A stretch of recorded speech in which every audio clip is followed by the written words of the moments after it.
ஓம் ஸ்ரீ குருபியோ நமக. ஓம் ஸ்ரீ மகா பெரியவா சரணம். நாளைய தினம் புதன்கிழமை, அக்டோபர் 2ஆம் தேதி, மகாலய அமாவாசை. உங்கள் வீட்டோட நிலைவாசலில் இப்போ சொல்லக்கூடிய இந்த 2 பொருட்களை சேர்த்து அந்த பொடியை தூவி விடுறது மூலயமா பணம் சம்மந்தப்பட்ட பொருளாதார சம்மந்தப்பட்ட பிரச்சனைகளுக்கு ஒரு முற்றுப்புள்ளி கிடைக்கும். அது மட்டும் இல்லை, பித்ருக்கள் சந்தோஷமாகி உங்களுக்கு என்ன கேட்குறீங்களோ அந்த வரத்தை வாரி கொடுப்பாங்க. அது என்ன பொடி அப்படின்னு பார்க்குறதுக்கு முன்னாடி நம்மளோட வீடியோஸை இப்போ தான் நீங்கள் ஃபஸ்ட் டைம் பார்க்குறீங்கன்னா மறக்காமல் சப்ஸ்கிரைப் பண்ணிக்கோங்க. தொடர்ந்து இது மாதிரி அப்டேட் தெரிஞ்சுக்கிறதுக்கு பக்கத்தில் இருக்கக்கூடிய நோட்டிஃபிகேஷன் பெல்லை கிளிக் பண்ணி ஆல் அப்படிங்கிற செலக்ட் பண்ணிக்கோங்க. இப்போ என்ன பொடியை எந்த நேரத்தில் தூவி விடணும் அப்படிங்கிறத பற்றி தெளிவாக தெரிஞ்சுக்கலாம். புரட்டாசி மாதத்தில் ஒரு 15 நாட்கள் மகாலயபட்ச காலம்னு சொல்லுவாங்க. அந்த மகாலயபட்ச காலத்தோட இறுதி நாள் தான் மகாலய அமாவாசை. நம்மோட பித்ருக்கள், நம்மோட முன்னோர்கள் அந்த 15 நாட்கள் இந்த பூமிக்கு வருவாங்க அப்படிங்கிற மாதிரியும், நாம் அவங்களுக்கு பித்ரு சாபம் பித்ரு தோஷம்ங்கிறதுக்கான வழிபாடு செஞ்சோன்னா அதை மனசு வந்து ஏற்றுக்கிட்டு நம்மளை எல்லா விதமான தோஷங்களையும் காப்பாற்றுவாங்க அப்படிங்கிறது தான் ஒரு பெரிய நம்பிக்கையே. சொல்லப்போனால் மகாலயபட்சத்தோட அந்த 15 நாட்களும் தினமும் எள்ளு தண்ணீர் இறைக்கணும் அப்படிங்கிறது ஒரு ரொம்ப கட்டாயமான விஷயம். வருடத்தில் வரக்கூடிய மற்ற அமாவாசை திதிகள் அன்னைக்கு நீங்கள் பித்ருக்களுக்கு வழிபாடு செய்யலை, அவங்களுக்கு தர்ப்பணம் கொடுக்கல அப்படின்னாலும் பரவாயில்லை, படையல் போடலை அப்படின்னாலும் பரவாயில்லை. மகாலயபட்சத்தோட இறுதி நாளாக வரக்கூடிய மகாலய அமாவாசை அன்னைக்கு, அதாவது அக்டோபர் 2ஆம் தேதி, நீங்கள் பித்ருக்களுக்கு தர்ப்பணம் கொடுக்கறது, படையல் போடுறது, இது மாதிரி விஷயங்களை பண்ணும்போது வருடம் ஃபுல்லாக கொடுக்காத விஷயங்களை மறந்துட்டு அந்த ஒரே ஒரு நாள் உங்களோட திதி தர்ப்பணம் எல்லாத்தையும் ஏற்றுக்கிட்டு பித்ரு சாபம் பித்ரு தோஷம் எதுவும் வராமல் உங்களை காப்பாற்றுவாங்க. சூரிய உதயத்துக்கு பிறகு தான் பித்ருக்களுக்கு தர்ப்பணம் கொடுக்கணும், திதி கொடுக்கணும் அப்படிங்கிறது கட்டாயம். அந்த வகையில் அக்டோபர் 2ஆம் தேதி நாளைய தினம் காலையில் 6:05 அப்புறம் தான் சூரிய உதயம் இருக்குது. அதே மாதிரி மதியம் 12 மணிக்குள்ள இந்த இடைப்பட்ட நேரங்களில் தான் நீங்கள் திதி தர்ப்பணம் கொடுக்கணும். மாலை நேரங்களில் திதி தர்ப்பணம் கொடுக்கக்கூடாது. அதே மாதிரி நீங்கள் படையல் போடணும் அப்படின்னா காலையில் ஒரு 11 மணிலேருந்து 11:40 வரைக்கும் படையல் போட்டுக்கலாம். 12 மணிலேருந்து 1:30 மணி வரைக்கும் ராகு காலம் இருக்குது. அதை தவிர்த்து அதுக்கப்புறமா 1:30லேருந்து 2 மணி இந்த இடைப்பட்ட நேரங்களில் நீங்கள் படையல் போடலாம். நாளைய தினம் பித்ருக்களுக்கு நீங்கள் எந்த அளவுக்கு மனமோ வந்து வழிபாடு செய்கிறீங்க, படையலை போடுறீங்களோ அதை பொறுத்து உங்கள் குடும்பம் மேல் மேலே போயிட்டே இருக்கும். இப்படி தான் செய்யணும், அப்படி தான் செய்யணும் கட்டாயம் கிடையாது. உங்களுக்கு என்ன முறையில் வழிபடுன்னு தோணுதோ அந்த முறையில் பித்ருக்களை வழிபடுங்க. ஒருவேளை பெண்கள் அவங்களோட மாமனார் மாமியாருக்கு கணவர் வந்து திதி தர்ப்பணம் கொடுக்கலையா, பரவாயில்லை, நீங்கள் வீட்டில் படையல் மட்டும் போடுங்க. அதையே உங்களோட மாமனார் மாமியார் மனசார ஏற்றுப்பாங்க. யாராவது ஒரு 2 பேருக்கு உங்கள் கையில் நாளைய தினம் உணவளிங்க. அதுவும் குறிப்பாக வயசானவங்க, முதியவங்க யாராவது இருந்தாங்கன்னா படையலை போட்டதுக்கு அப்புறமா அவங்களை கூப்பிட்டு சாப்பாடு போடுங்க. நாளைய தினம் பித்ருக்கள் எந்த ரூபத்தில் வேணாலும் உங்கள் வீட்டுக்கு வந்து சாப்பிடலாம். அதனால தான் அந்த அமாவாசை மாதிரியான நாட்களில் படையலை போட்டதுக்கு அப்புறமா காக்கைக்கு சாதம் வைக்க சொல்கிறாங்க.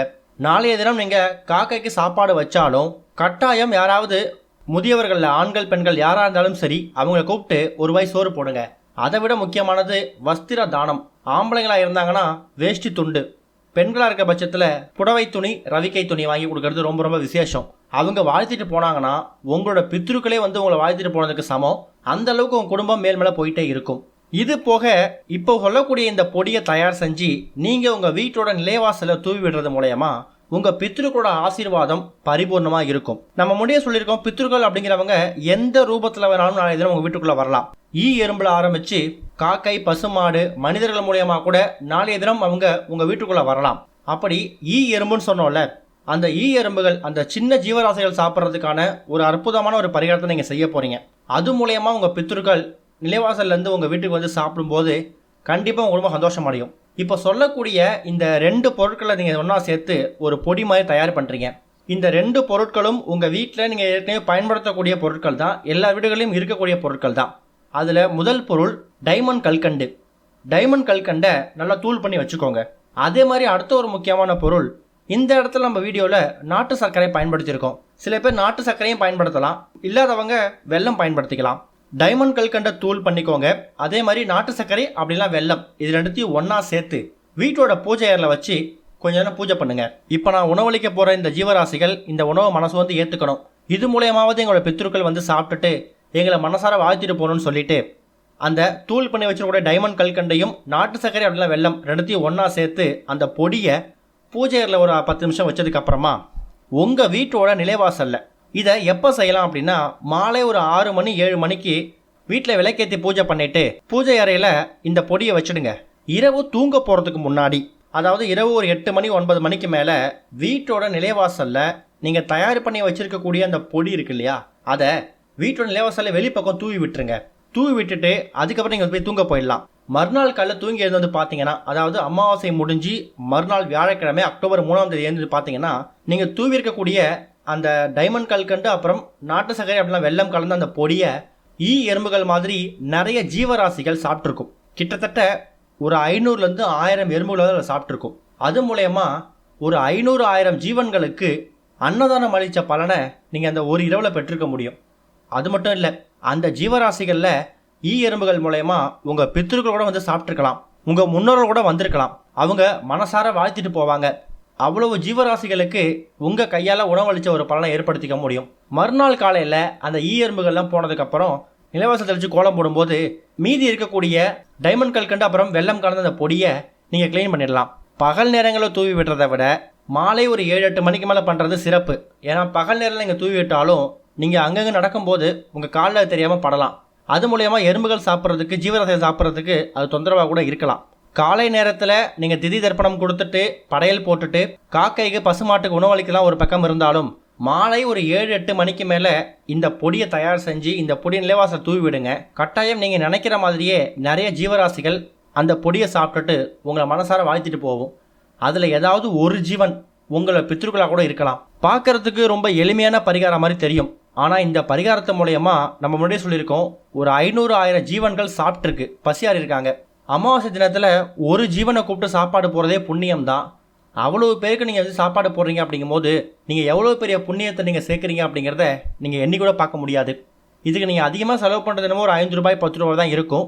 செலவு பண்ணக்கூடிய நேரமும் ஒரு 5 நிமிடம் தான். அந்த பொடியை தயார் செஞ்சு பூஜை அறையில் வச்சுட்டு அதுக்கப்புறம் தூவி விட போகிறீங்க. ஒருவேளை டைமண்ட் கல்கண்டு இல்லைன்னா என்ன செய்யலாம், பரவாயில்லை, அதுக்கு பதிலாக ஒரு வெல்லம் மட்டும் பயன்படுத்திக்கோங்க, இல்லைனா நாட்டு சர்க்கரை மட்டும் பயன்படுத்திக்கோங்க. இனிப்பான ஏதாவது ஒரு பொருள் அதை பொடி செஞ்சு சின்ன சின்ன எறும்பு மாதிரி ஜீவராசிகள் சாப்பிட்ற அளவுக்கு அதை நீங்கள் பொடி செஞ்சு அந்த பொடியை தூவி விட்டாலே போதும். இன்னொரு பக்கம் நாளைய தினம் அமாவாசை வரக்கூடிய இந்த நாள் புதன்கிழமை. புதன்கிழமை அப்படிங்கிறது புதன் பகவானுக்கு உகந்தது.